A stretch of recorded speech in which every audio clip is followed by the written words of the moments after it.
सच्चिदानंद सद्गुरु साईनाथ महाराज की जय। हरिः ओम। आग्रषणेन रजसा वर्तमानो निवेशयन्नमृतं मर्त्यं च हिरण्येन सवितारथेना देवो जाति भुवनानि पश्यन्। नमः सवित्रे जगदैकचक्षुषे जगत्प्रसूतिस्थितिनाशहेतवे त्रयीमयाय त्रिगुणात्मधारिणे विरञ्चि नारायण शङ्करात्मन्। यन्मण्डलं दीप्तिकरं विशालं रत्नप्रभं तीव्रमनादिरूपं तं देवदेवं प्रणमामि सूर्यं। पुनन्तु मां तत्सवितुर्वरेण्यं गुरुर्ब्रह्मा गुरुर्विष्णु गुरुर्देवो महेश्वरः गुरुः साक्षात् परब्रह्म तस्मै श्री गुरवे नमः। सद्गुरु साईनाथ देवताभ्यो नमः। प्रातः पूजनार्थे गन्धाक्षतपुष्पैः सम्पूज्य अथ धूपः वनस्पतिरसोद्भूतो गन्धाढ्यो गन्ध उत्तमः। आग्रेयः सर्वदेवानां धूपोऽयं प्रतिगृह्यताम्। धूपमाघ्रापयामि साज्जण्डवर्ति संयुक्तं वह्निना योजितं मया।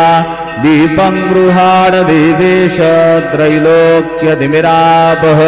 दीपं दर्शयामि दीपानान्तरेण नैवेद्यं निवेदयामि। चतुष्कोणमण्डलं कृत्वा तदुपरि नैवेद्यपात्रं निधाय गायत्रीमन्त्रेण पात्रं प्रोक्षयेत्। सत्यन्वरदेन परिखिञ्चामि धेनुमुद्रयाम् अमृतीकृत्य।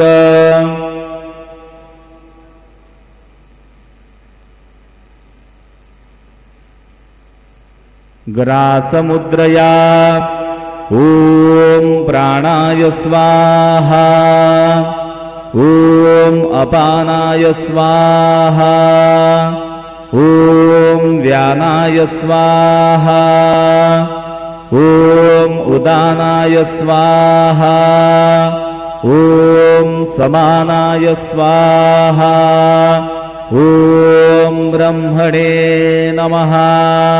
नैवेद्यमध्ये पानीयं समर्पयामि पुनर्नैवेद्यं निवेदयामि। ॐ प्राणाय स्वाहा ॐ अपानाय स्वाहा ॐ व्यानाय स्वाहा ॐ उदानाय स्वाहा ॐ समानाय स्वाहा ॐ ब्रह्मणे नमः। नैवेद्यं समर्पयामि हस्तप्रक्षालनं समर्पयामि मुखप्रक्षालनं समर्पयामि करोद्वर्तनार्थे चन्दनं समर्पयामि तथा च मङ्गलारार्तिकदीपं दर्शयामि।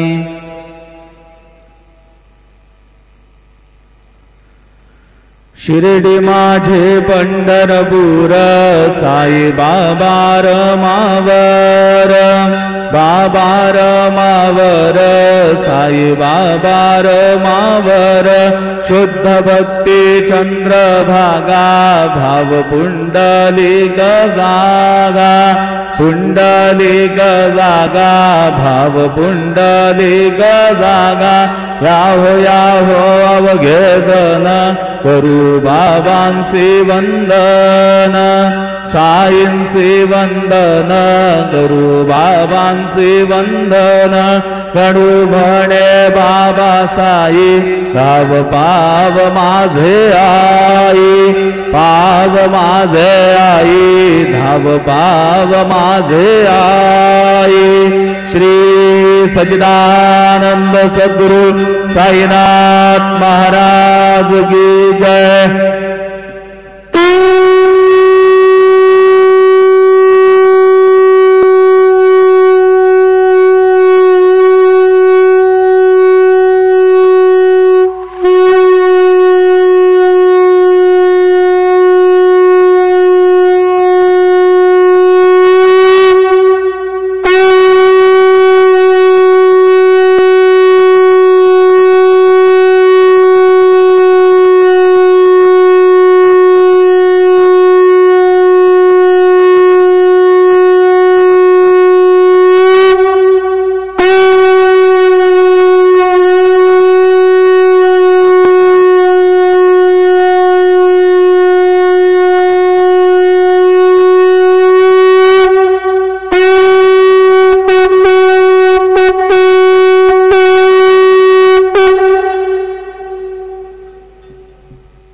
सर्व साई भक्तांनी श्रींचे दर्शनाकरिता जाण्यासाठी नवीन दर्शन लाईन गेट नंबर 7 व 8 यांचा वापर करावा।